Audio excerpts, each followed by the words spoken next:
între om și între cel care deschide ușa și Hristos se creează o relație. Dumnezeu l-a trimis pe Domnul Iisus Hristos în lume ca să plătească prețul acestei relații, acestui legământ, acestui pact, a acestei înțelegeri între credincios și Dumnezeu. E nevoie credinciosul să facă ceva, să accepte pe el, să deschidă ușa. Domnul bate la ușă, credinciosul trebuie să-i deschidă.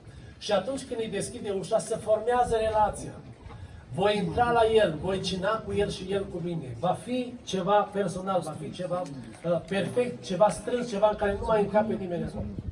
Fiecare dintre ei a mărturisit și va mărturisi.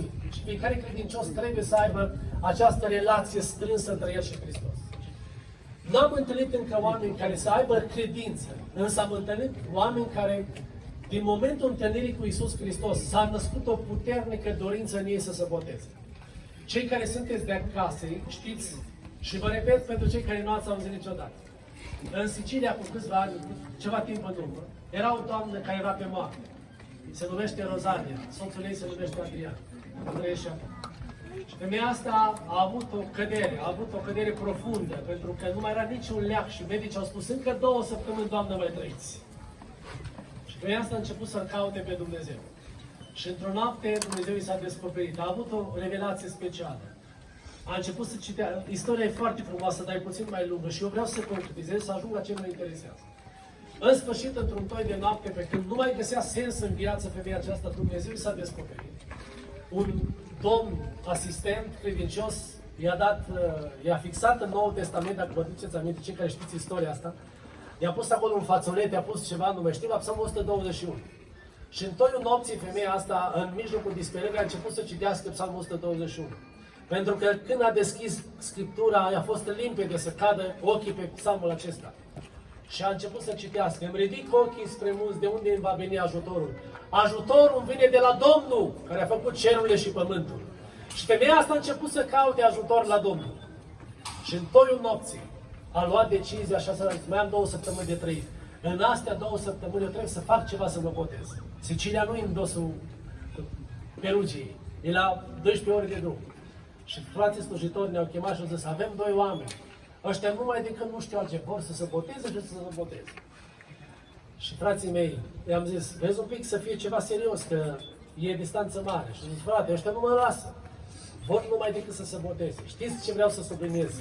Când oamenii gustă din prezența lui Dumnezeu și se creează acea relație între om și Dumnezeu, se naște automat dorința de botez. Dacă mai întârzie cineva să se boteze, înseamnă că încă nu s-a întâlnit cu Domnul.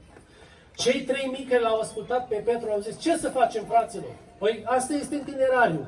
Pocăiți-vă, botezați-vă, Domnul vă dă Duhul Sfânt și intrați, vă adăugați la numărul ucenicii. Și au făcut și ei, s-au pocăit, se botează. Domnul la unii le-a dat Duhul Sfânt, la alții le va da și s-a adăugat, s-a adaugă în viță.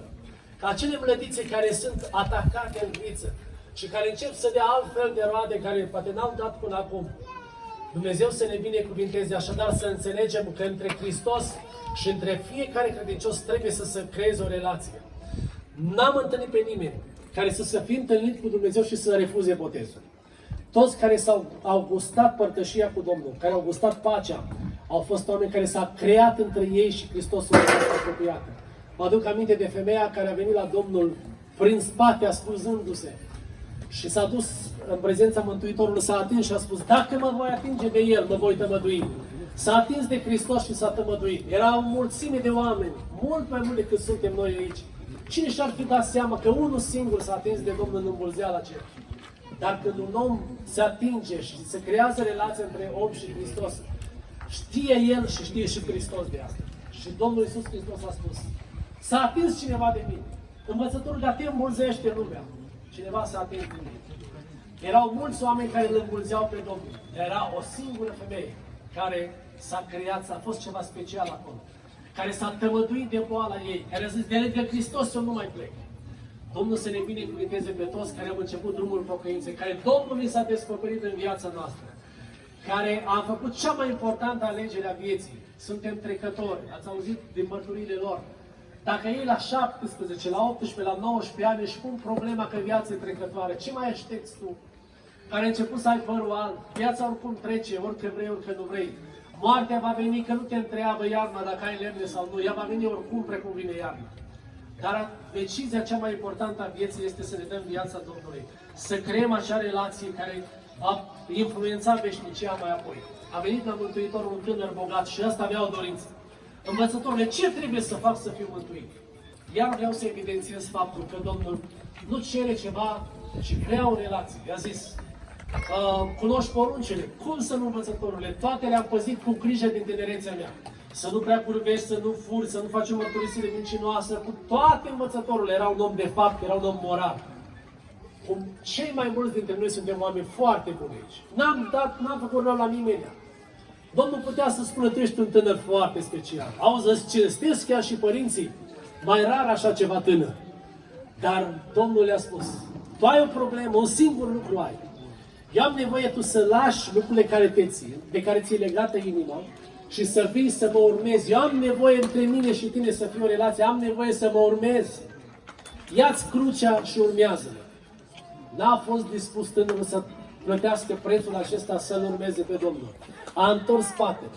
Iubiții mei, astăzi, în ziua asta, în 12 iulie, astăzi aici, oamenii, noi toți prezenți aici, ne vom împărți în două categorii.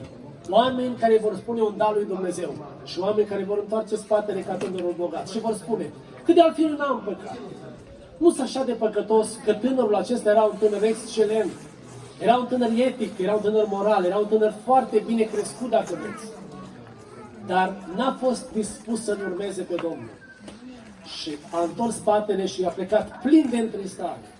În dimineața aceasta sau în jumătatea zilei de azi sunt oameni care vor pleca fără nicio schimbare în viața lor. Dar am amintit și amintesc că e așa frumos contextul. Famenul, când s-a întâlnit cu Domnul și s-a creat relația aceea între el și cel care îl citea, s-a botezat, a crezut, a primit propovăduirea, s-a botezat și și-a urmat drumul plin de bucurie.